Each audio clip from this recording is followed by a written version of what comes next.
I don't really have a position, I guess coordinator, instigator of Sooke Writers Collective.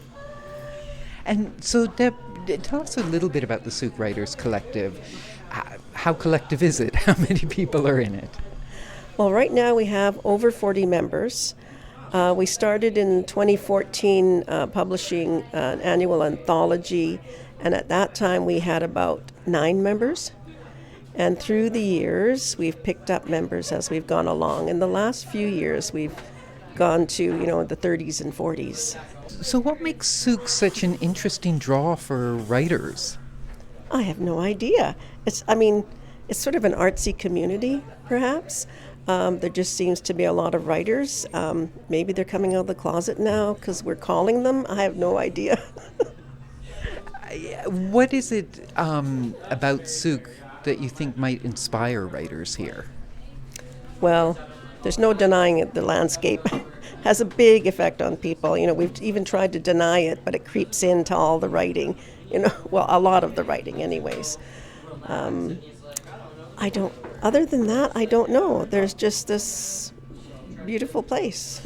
Is there something about the character of the people here? I mean, Sooke is very well known for being such a strong community. Does that seep through in the writings in any way?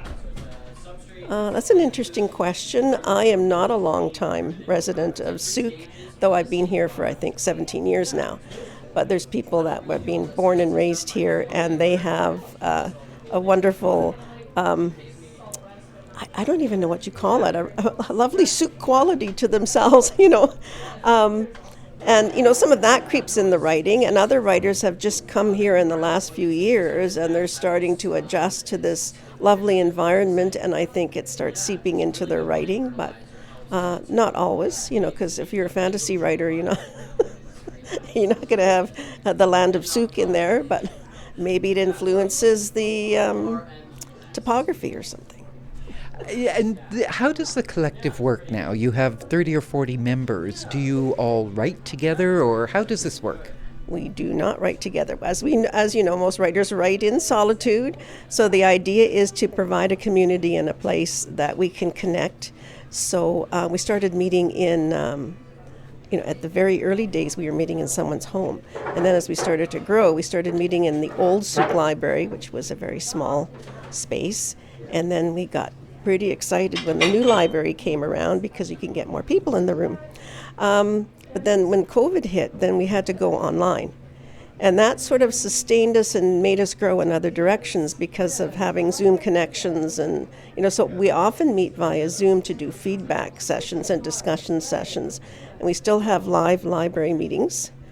And then lately they've been having some live writing sessions here in Cafe Vicino and in the library, where you just get together and somebody either states a topic or a word and off they go and start writing, and it's just to get the juices flowing. So can anybody join the collective? Yes, anyone can join. We have a fee to help us cover our costs for the technology, really is what it is, and also the printing of the anthology, because we put one out every year and we print it locally, Victoria, and and so far we're just coming up with number 12. So let's talk about the anthology. As you mentioned, it's kind of what kicked this whole thing off, is having an anthology. What's the process for choosing what goes into the anthology? Well, you have to be a member. And that's it. And that's it. So what happens is we have a submission time, and before the submission time, we've started up with feedback sessions. So if you're working on a story that you want to put in the anthology, we suggest feedback sessions so that you can just get the editing in. Then once it's submitted, we have a committee that looks at all the stories and poems and does some soft editing, some formatting, and then it's ready to be formatted into the book format. There's a bit of an art in an anthology of what goes where. How do you work around that art? What a question. It is tough. Sometimes I just match one story leading into another because it's set in the same, sometimes it's because it's set in the same place but totally different topics, or because it's on the same theme about families or relationships, but it really varies. And sometimes it's difficult to find the segue from one to the other. Now, the artwork for the cover of the anthology is also really an interesting project to go through choosing that, isn't it?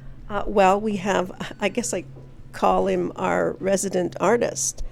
He's done, Arcade Palat has done many of our covers, and the newest one included. And can you describe the cover? Because I think it sort of almost tells a story in itself, doesn't it? That's why I love it. So the title of the anthology this year, which sort of group picked and voted on, was Writing from the Living Edge, and sort of a reflection of our times, even though the writing may not necessarily speak to that topic.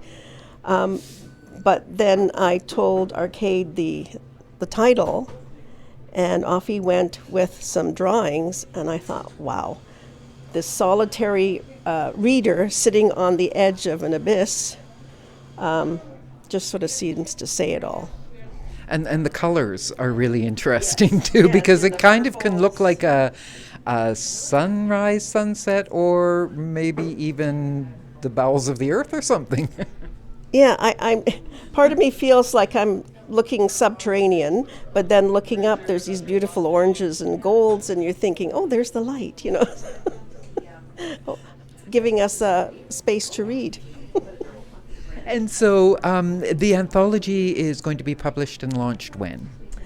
It's launching on May 31st. I'm picking up the books next week from the printer, and we'll be doing the launch. That's a Saturday this year at the Sooke Region Museum Pavilion on the grounds there in the afternoon at 1 o'clock. And where can people pick up the anthology after that if they are unable to attend the launch? Once we do the launch, I will get the books into Terrier Books and, I'm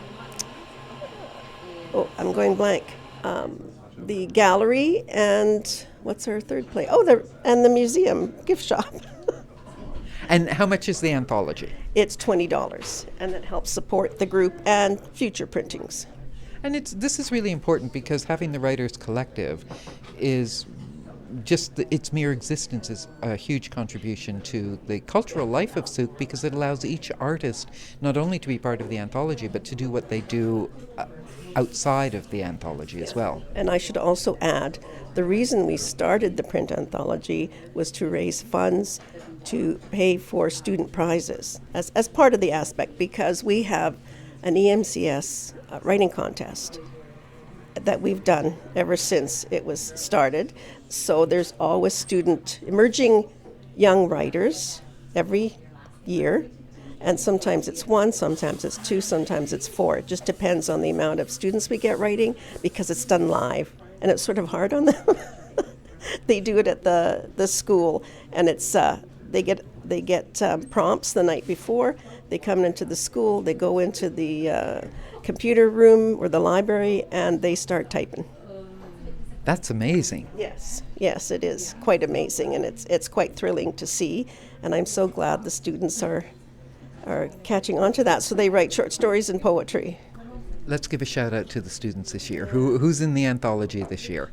This year, our emerging young writers are Amelia, I can never say it, Wheelgoose. I'm sorry if I mispronounced your name, because I'm really bad at that. I write words, but I don't pronounce them. And Callie Wilson.